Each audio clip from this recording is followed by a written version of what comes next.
Genevieve is getting the rest of her gear together for our little trip into the woods. What we're doing today,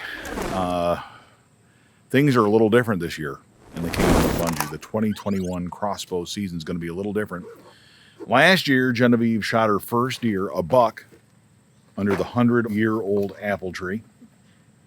This year, somebody's going to shoot a buck under the 100-year-old apple tree. It's not allowed to be me again. And it's not going to be Genevieve. I don't know if anybody's shooting a buck under there, but I am going to be the one hunting under the 100-year-old apple tree this year. Strangest thing, we've got apples. 2021, odd-numbered year, good year for apples typically. But last year was an even-numbered year and we had apples. This year, an odd-numbered year, so we got apples not just 2, but 3 years in a row. We had them in 2019, 2020, and then 2021. So 3 years of apples under that tree. The problem is it really isn't a spot where 2 people are going to hunt. You don't want 2 hunters in that. And you want to hunt separate. Yeah. She wants to hunt separate anyway. And that way we're spreading out our options a little bit. So we're looking to get a suitable option for Miss Genevieve. One that she'll be happy with, but also one where I think that she's got a good chance, a good opportunity to shoot a deer. And what have we decided on for that location? We have selected the Wellpad Staging Food Plot. The Wellpad Staging Food Plot. Now, really, the Wellpad Food Plot was never a staging food plot. It was always the destination food plot. But my food plots have gotten so small that they are considered micro food plots or staging food plots. The Wellpad Food Plot is a place that has produced. We're going to set up an ambush site there today, talk about how we're planning on doing this, what's going to happen down here, and hopefully, by the end of this video, Genevieve will be satisfied with what the plans are for the Wellpad Food Plot. Do you think that'll happen? I hope so. I hope so. We're going to find out.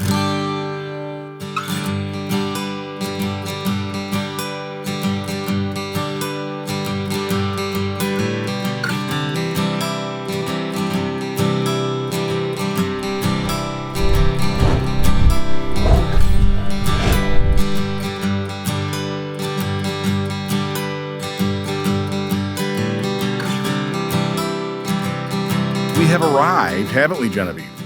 In that overexposed world behind us, the Wellpad Food Plot. I'll go out there and get some footage of that. Heaven.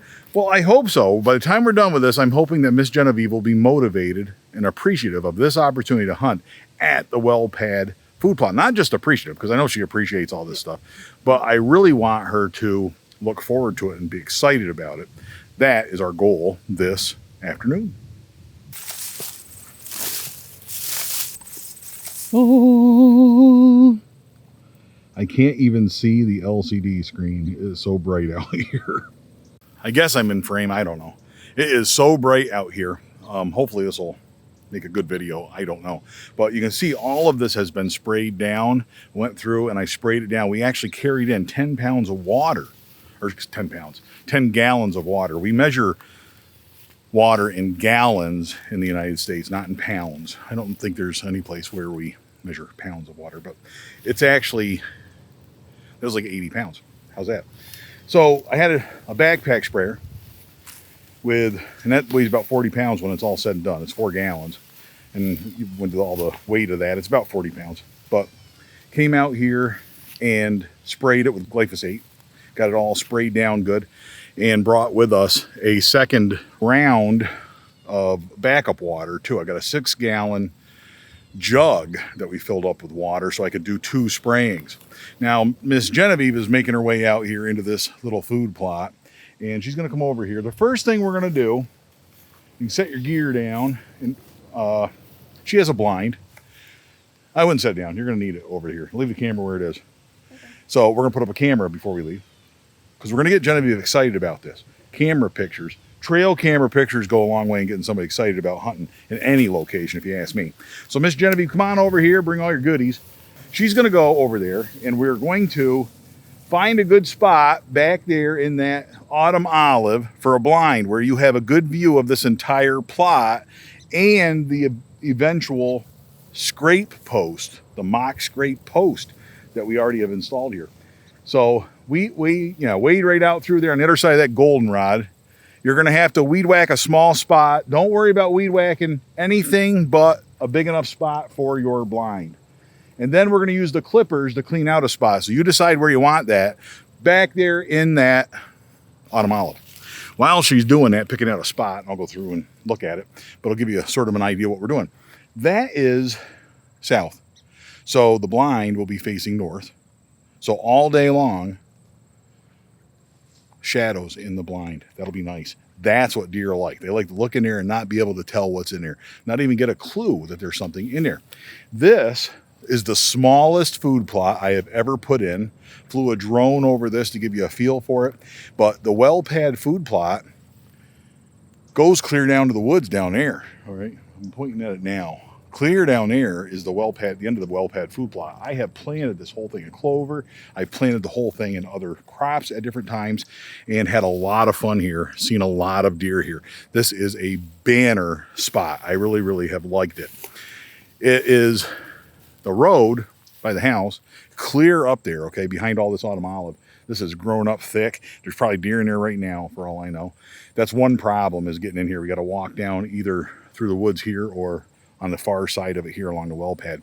Not a problem, really, but if there's deer in there, you're going to kick them out. So I have, in the past, spent most of my time getting in and out of here with a loaded Bunjie. Can you believe that? Walking into the woods with that crossbow cocked and loaded with an arrow, ready to go. Never took a shot at one, but after getting a sight of deer and kicking them out on the way down the trail, I decided that was probably not a bad idea. That way you can always, turn on the Tacticam real quick, take a shot if you had to, if you had a proper opportunity. So you can see the other thing I've done here, and this was by design. The other thing we did was we left these weeds here, and Genevieve's chest high out there in the middle of all that. And if we put a blind out there, we're gonna have to weed whack out, okay, carve out a little area, shooting lane here, out through this. We're gonna take all this thick stuff off with the weed eater next week, or the week after. We're gonna go through and we're gonna rake all that out of there, rake it all out, weed eat it all first, haul it all out of here with pitchforks, rakes, all that good stuff. And then plant our crop and maybe put some of that back in, sprinkle it back on in order to sort of protect the seeds, and then pray for rain. Let's see how we make out with a blind location first. That's a view of what we're dealing with. She is heading back to get the rangefinder so we can make sure what we got. I want to make sure before we put the blind in permanently that we know where that blind wants to be.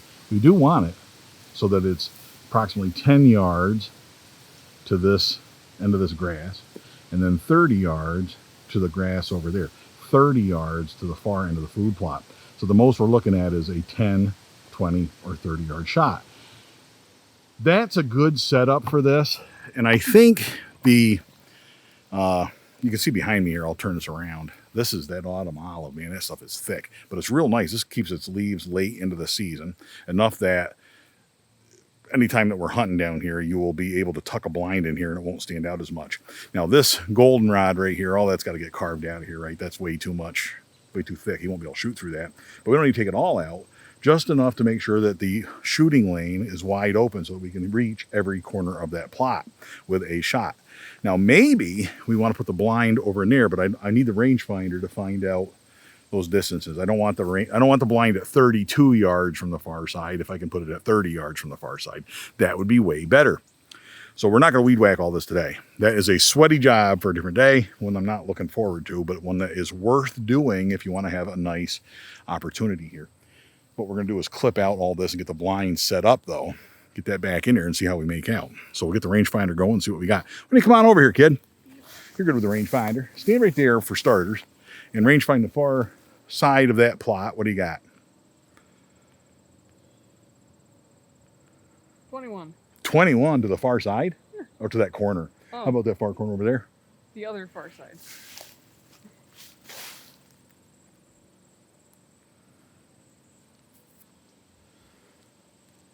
28. 28. So that's 20 and 30 basically. So we can tuck it right in here and you'll be exactly 30 from a deer. That's going to be the far side of it. That's exactly what we're going for in this location. It's really the farthest we can go.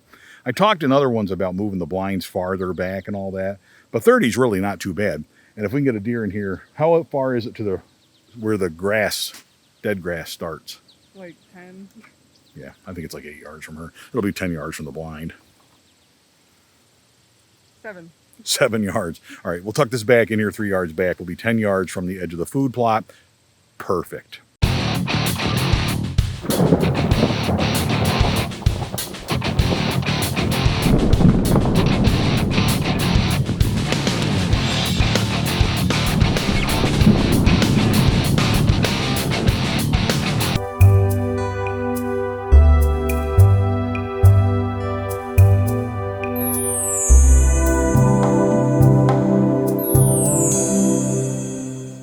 She's whacking away back there, getting that stuff all knocked down. A good little spot for the blind so we can clip out some of that multi-floor rose or autumn olive, tuck that blind back in there. And you can see there's a little bit of a buffer. Here's the dead grass that will be food plot. And then as we move back, you've got the blind area back there. And you can see where she's doing her stuff there. And then we'll have the blind back there. Nice 10 yard or so buffer between us and the blind, between the deer that are feeding in the blind. And then we can stretch out as far as 30 yards over to that corner, right? And it will be over to this corner, like a 20 yard shot or so. It's a little bit of an angle. So the other thing is we have a post back there I'm going to show you. We do have an opportunity for a mock scrape here as well. What I really like about this spot though, if you look down through here behind me, that's all Wellpad Foodplot, right? That goes clear down to the corner down there, clear down to the woods behind me. But I'm not gonna plant all that, no. We have in the past, if you remember, I planted this. There was a time when I planted this entire spot. Had a rototiller and a tractor, the whole bit, plowed it one year, went through, did a whole bunch of stuff like that. And we've had banner food plots here, really. One of my favorite food plots. Problem was, I'd be sitting over here in a blind, and it takes all day for the deer to come up here and eat. And inevitably, they spend as much time as they can down there at that end. They don't come up here to eat because they know the blind's up here. They're not stupid, right? So to get a shot, you didn't always have them in front of you, right? So there's two advantages to having just this small bait-sized food plot. And that one advantage is the fact that they got to come up here and get in front of you if they want to eat. Otherwise, don't bother coming because you're going to be in front of the blind. That's just how it is. They don't have another option. They don't have the luxury of staying at the lower end of the food plot, out of sight and out of mind, right? Out of range, most importantly. Instead, they got to come up here. That's number one. Number two, the other advantage is this food plot is surrounded by weeds, many of which, not all, but many of which will still be here and obscuring the view of nice bucks during the crossbow seasons. And I'm thinking that if a buck wants to scent check this, wants to see if there's does in here, he can wander around the woods, get a feel for it, smell some does. But this might not be a bad way to get a buck into view during the crossbow seasons. Later into the season when the rut's happening, that sort of thing, a buck might smell some does in the area, but he has to come in here to investigate. He has to come in here if he wants to see if there's a doe here, because he can't just merely look from down there and tell whether there's somebody in this food plot. He can't see, and he can't, even from the woods here, can't look in here. He's got to come in. His view is obscured. We'll at least get a look at him, right? Maybe at least get a look at him. And I think if we have this little mock scrape put in over here, we got another spot where we can have, that'll be a 30-yard shot to there. 30-yard shot to a deer that's occupied with a mock scrape. I'll take that shot. I'll take that shot. Hopefully Genevieve will take that shot. We'll see if she gets an opportunity. It's kind of important to me that Genevieve likes this location. I mean, on one hand, I want to shoot a deer under the 100-year-old apple tree just because that's such a precious opportunity to me. So I kind of want to do that with a new Bunjie, the Bunjie 3.0, the Scorpid, to give it that opportunity to do that. And we've set that location up in a way you saw in the other videos that I think is going to be a good way to do that. But it's important to me that Genevieve has a good experience here in the Wellpad food plot. The Wellpad food plot is really a precious location to me also. I've had a lot of experiences here, a lot of great times here. And I don't want her to feel as though she's playing second fiddle at all, right? I want this to be a really good opportunity for her, one that she'll remember forever, that she'll have these memories that last and have a good experience here. That's why we're putting in all this work. This mock scrape has seen better days. If I was a buck, I'd be all over that, huh? you can see a little bit of a trail right through here where the deer have been walking, okay? And they've been walking right here to the right of that scrape post. Well, I don't want them to do that. They've been walking right down through here. You can see where it is, where they walk. And that might be good for deer. But I put up a little bit of a makeshift barricade, and I'll check on this, see how it works out. It's enough to just discourage movement from here. If that falls down and it changes and they go back to their old ways, so be it. But for the time being, what we've done is weed whack out a bypass. Knock down the weeds here so they can see this little bypass. And wow, a scrape. I should check that out. And I dug it out real good right here. Best I can. We'll check on this as the summer goes along. Doing this on August 1. So we'll see where this goes after August 1. But it's a little bit worn out already, right? Cut out. And then there's a little bypass, right? Going around here, meeting up with that trail so they can continue on their way. But it might have them come up this path here, see that there's that obstruction, and then decide to walk up through here. That's the idea behind it. I don't know if that's going to work. But I can tell you, I'm going to find out. I'm going to find out because put a little camera up over there. See that? Nice little camera right there. So we'll see how it works out. I don't know. Time will tell. And also, they still have to come in here because look at this. They can't get in here and see what's in that food plot with all this tall stuff here. Really, if they're coming out of the maples over here behind me, over in there, maples up in there, or if they're coming out of the swamp down there, if they come over this way, they kind of have to walk all the way up to the scrape, check out the scrape in order to see who's been in that food plot. I think this is going to work. Hopefully, Genevieve gets excited about this. Here is my tired kid coming over to see her dad. Come on over here. I got a surprise for you. You've been working extremely hard putting in your blind, which is in a great location. You did a fantastic job, by the way. But check out this. Check out this right here. It's a pretty fancy looking scrape. You like that, do you? Yeah. Yeah, it looks pretty good.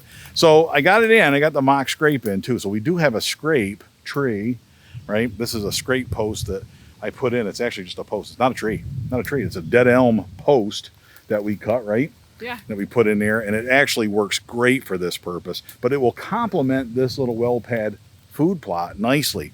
30 yards from that scrape. A deer that is using that scrape will be precisely 30 yards from that blind. What do you think about that? Yeah. Now, let me ask you this, in all honesty. Mm-hmm. If that food plot, if we plant it right and it grows good, mm-hmm.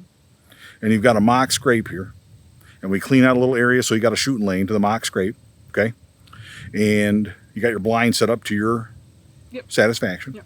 And you're going to have a cushy chair in there. You don't like my benches, do you? No. We'll talk about that in a future video. What? Not a fan. Not a fan. Okay. No. That's fine. We're going to customize that blind to your liking with a chair that you like, right? You've got a lawn chair that works and you think you can shoot off. We'll have to practice. You'll have to practice shooting off of that chair.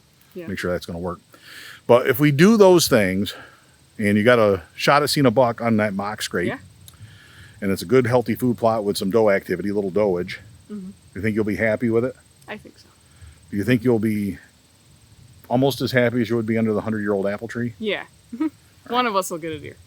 One of us will get a deer. You got a good shot at seeing deer the first day here, so it's a good spot. It's a good spot. That was the goal here, is to make you a little bit happier and overall content with the plan. So, yeah. Think it'll work out okay? Yeah. All right. Until next time. All hail Bunjie Jr. And all hail Bunjie.